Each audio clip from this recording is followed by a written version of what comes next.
Hello, welcome back to Miss Dias RD Channel with me, Miss Dias. Hari ini Miss Dias mau sharing lagi nih tentang salah satu bab di modul kewirausahaan. Nah, sekarang ini kita udah ada di bab ke-6 daripada modul kewirausahaan. Dan judulnya hari ini adalah tentang kepemimpinan. Ya, sebelum kita mulai, Miss Dias yakinkan bahwa setiap orang yang nonton video ini adalah seorang pemimpin, pastinya. Mungkin kalian juga pernah memiliki pengalaman untuk memimpin di area yang lebih luas gitu.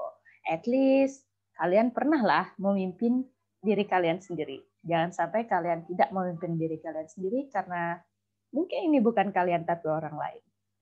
Well, berbicara tentang kepemimpinan di modul ke-6 ini, di kewirausahaan ini, kita bicara tentang kepemimpinan secara umum ya. Jadi bisa juga digunakan dalam dunia kewirausahaan, juga bisa digunakan dalam dunia sehari-hari.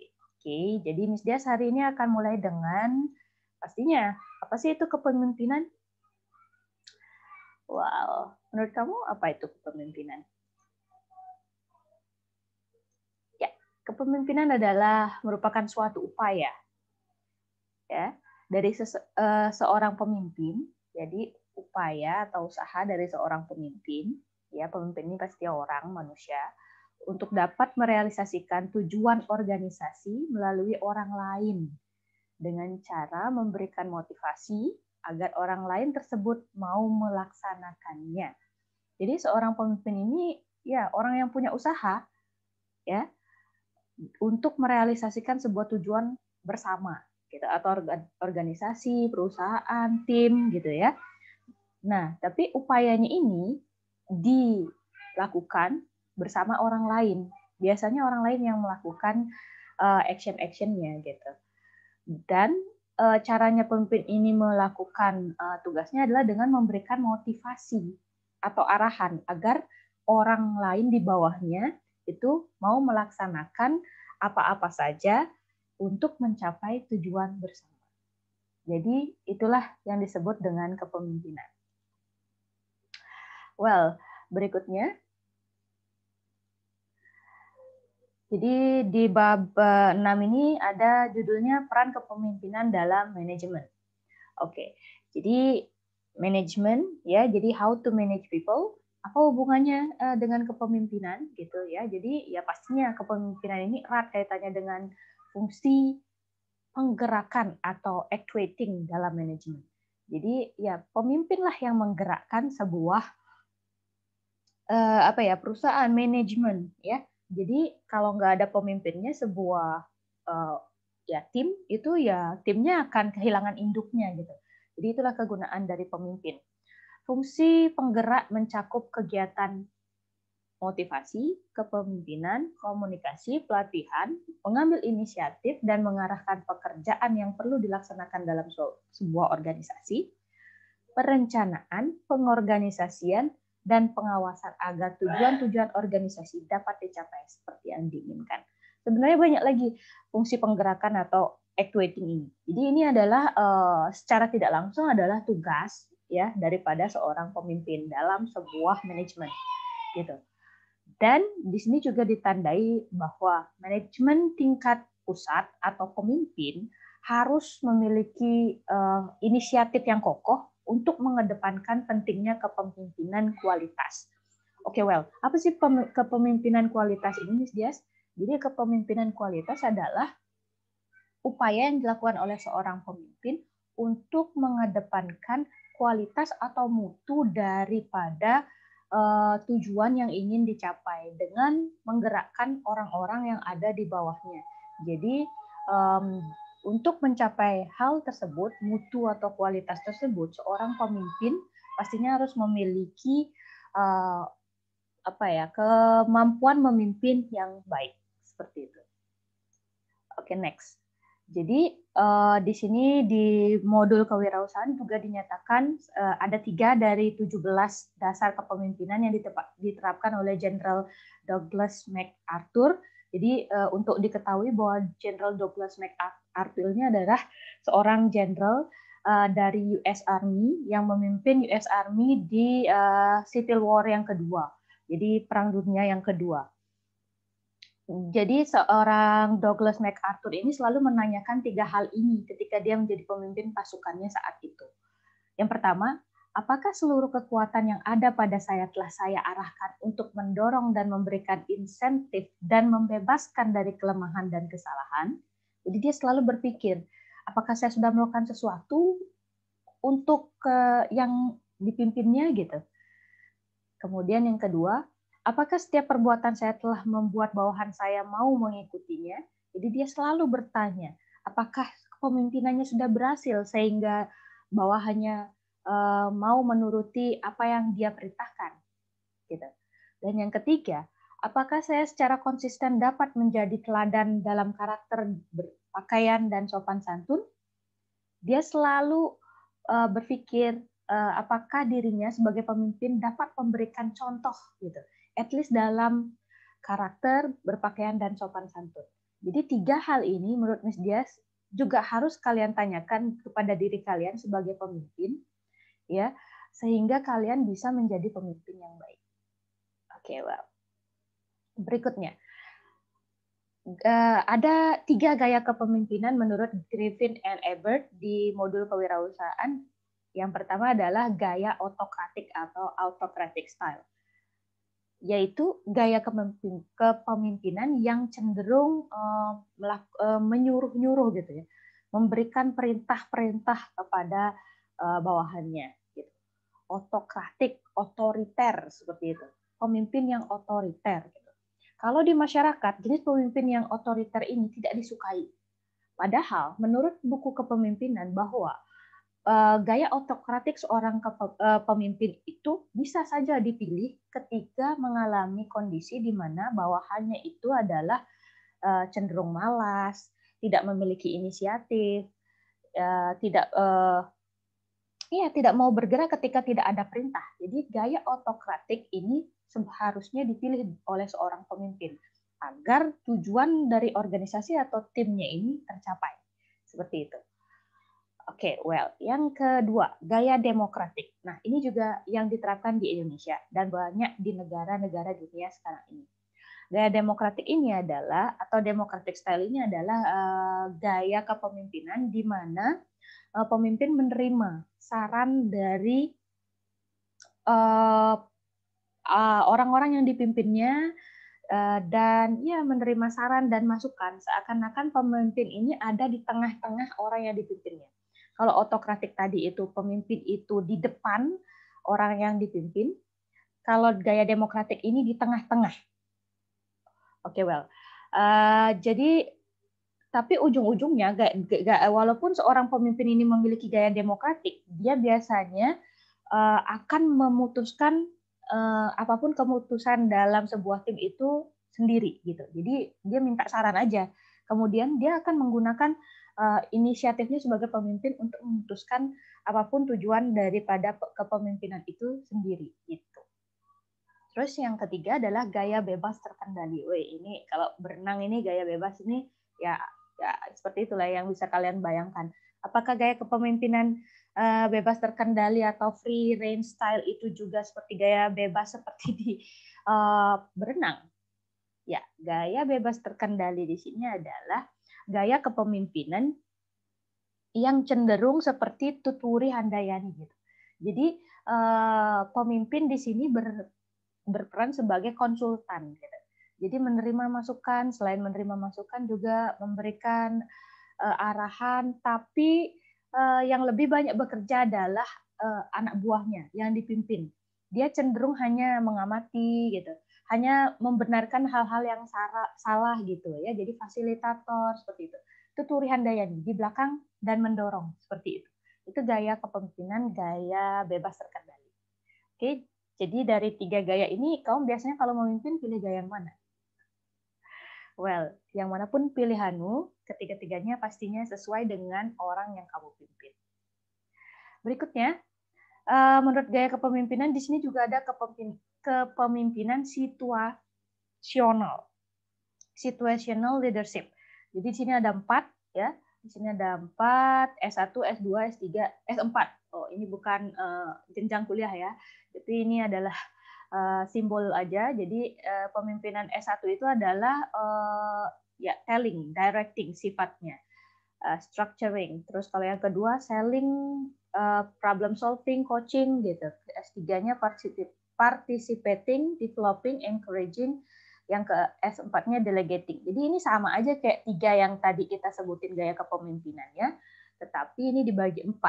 Intinya dari yang paling otoriter ke yang paling membebaskan jenisnya.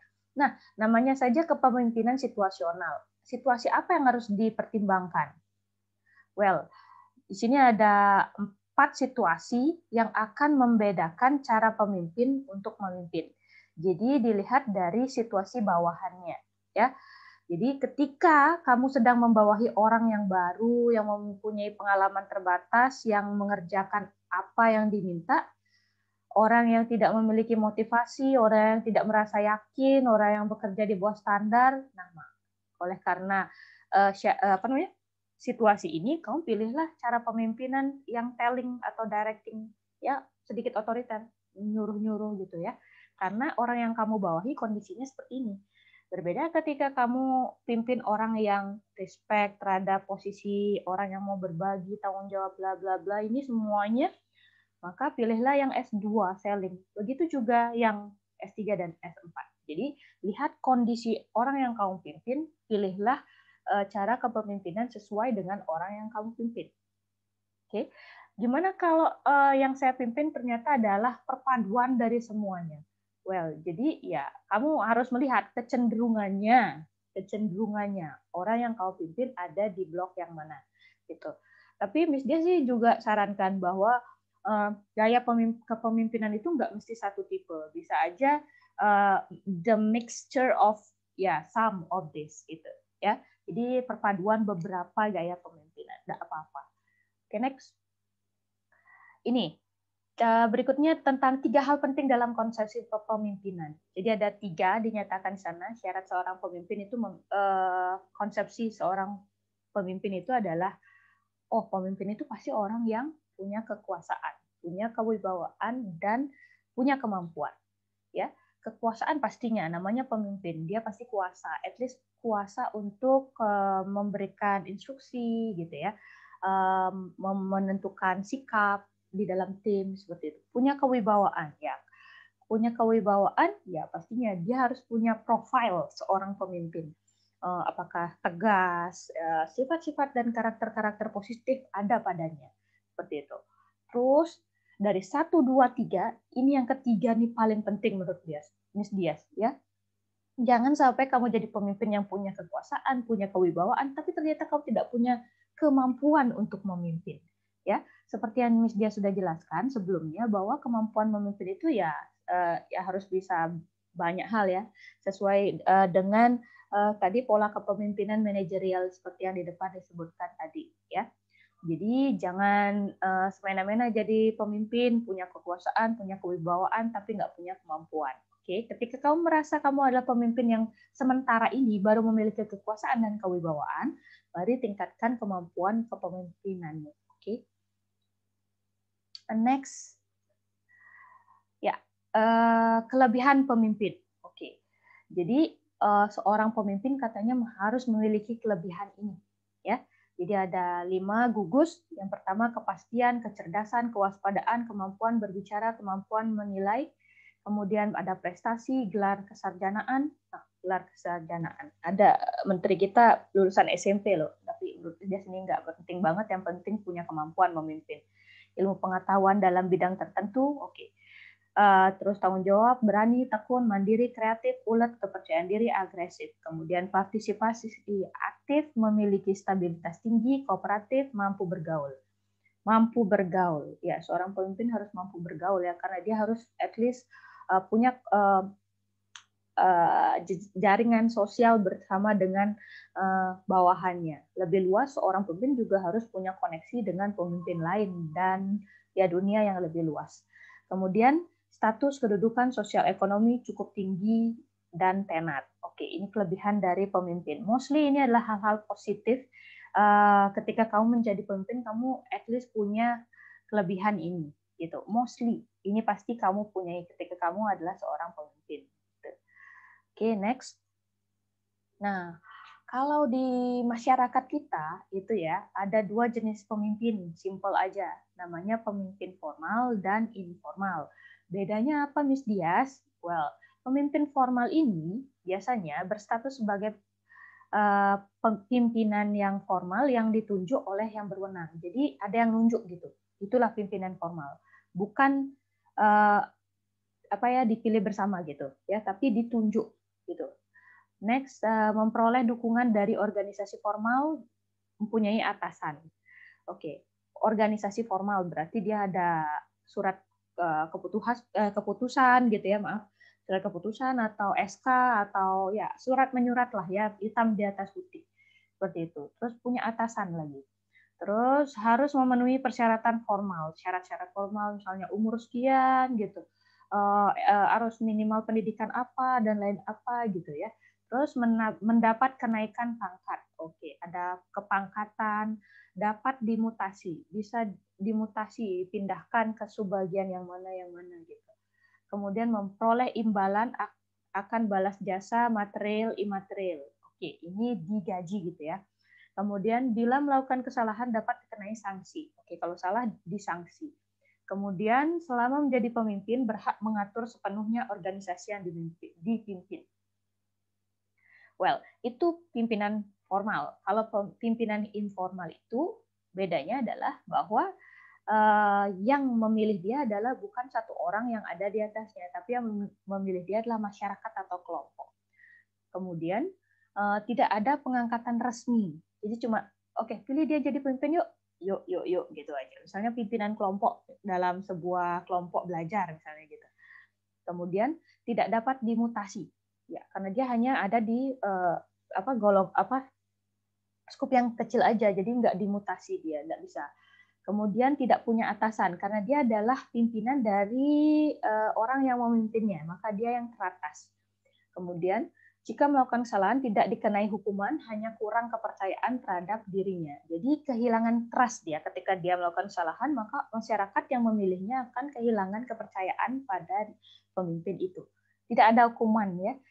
Karena ini kondisinya di kelompok yang kecil, possibility-nya kesalahan yang dilakukan juga tidak akan terlalu besar dan berhubungan dengan hukum gitu.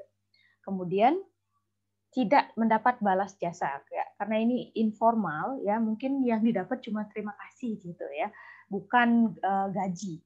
Oke.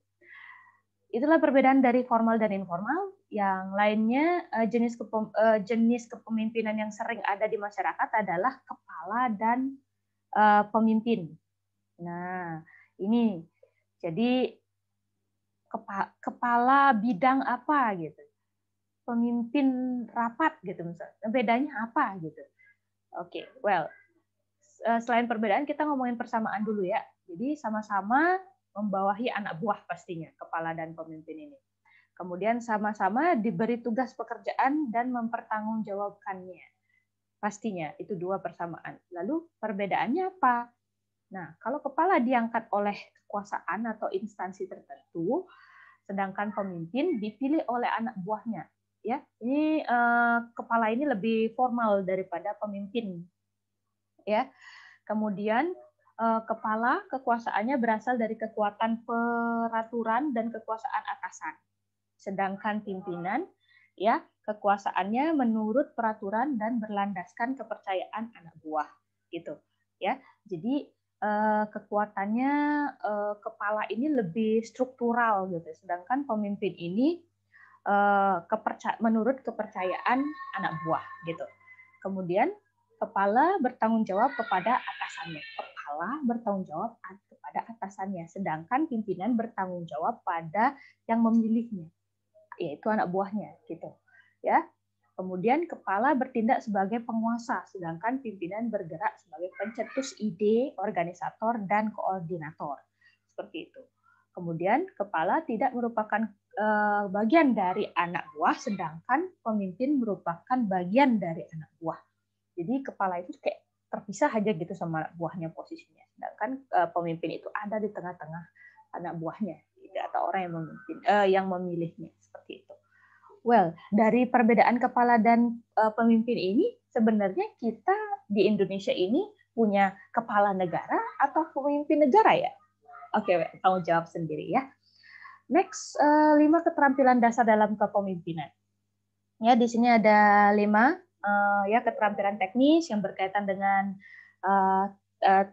ya cara melakukan atau menggunakan alat, lalu keterampilan hubungan insani, hubungan relationship skill itu berhubungan dengan hubungan sosial, dia punya keterampilan sosial yang bagus, seorang pemimpin itu, lalu keterampilan konseptual, dia punya ilmu, ya, keterampilan mengambil keputusan, decision making skill, ini dia punya kemampuan untuk memilah dan memilih, lalu mengambil keputusan yang terbaik untuk mencapai sebuah tujuan pada organisasinya. Yang kelima, keterampilan manajemen waktu. Pastinya seorang pemimpin ini sangat bagus manajemen time management skill-nya, karena ya pastinya dia akan sangat sibuk ketika dia menjadi pemimpin, maka dia harus, kalau dia tidak punya, dia harus punya loh time management skill ini agar tidak kewalahan dalam melakukan tugas-tugasnya sebagai pemimpin. Nih, yang terakhir ya, keterampilan dasar kepemimpinan. Ya, jadi ini adalah dasar-dasar keterampilan yang harus dimiliki oleh seorang pemimpin. Oke. Pertama, mendemonstrasikan kepemimpinan. Nah, ilmu kepemimpinan kan tadi kita sebutin ya di list yang tadi. Nah, sekarang dia seorang pemimpin ini wajib mampu mendemonstrasikannya. Yang kedua, memfasilitasi interaksi dalam tim. Jadi seorang pemimpin harus bisa menghandle timnya dan memastikan ada interaksi positif dalam timnya. Kemudian yang ketiga, melakukan negosiasi dalam hal terjadi perbedaan dan konflik. Jadi ketika ada perbedaan atau konflik dalam sebuah tim, maka pemimpin ini bisa melakukan ya mediasi gitulah ya. Kemudian melatih anggota tim, ya karena dia adalah pemimpin, dia wajib bisa melakukan pelatihan atau instruksi-instruksi kerja pada anak buahnya. Kemudian memberikan pengarahan untuk meningkatkan kinerja tim, ya memberikan arahan, speech, gitu, public speaking, gitu pasti seorang pemimpin itu baik. Gitu. Kemudian mempresentasikan gagasan-gagasan secara persuasif. Jadi seorang pemimpin ini pastinya memiliki ide-ide yang bagus dan mampu mendeliver ide-idenya dan mampu mengajak orang lain untuk melakukan ide-idenya. Kemudian yang terakhir, membina hubungan dengan berbagai tingkatan manajemen. Jadi seorang pemimpin ini pastinya mampu berhubungan baik dengan semua orang di segala level manajerial ya jika dia ada di perusahaan yang besar gitu. Apalagi hanya berhubungan dengan tim yang kecil, pasti dia sangat fleksibel dan luas gitu dalam melakukan hubungan personal dengan orang-orang yang dipimpinnya. Seperti itu. Ya, jadi itulah ilmu-ilmu kepemimpinan yang sebaiknya sebagai calon entrepreneur atau udah menjadi entrepreneur kalian harus miliki sehingga kalian lebih mampu menghandle usaha kalian dengan baik. Oke, itu aja dari Miss Dias. Nanti kita ketemu lagi di modul berikutnya, yaitu tentang motivasi. Nah, sampai jumpa di suplemen ke-8, yaitu tentang motivasi. Oke, see you.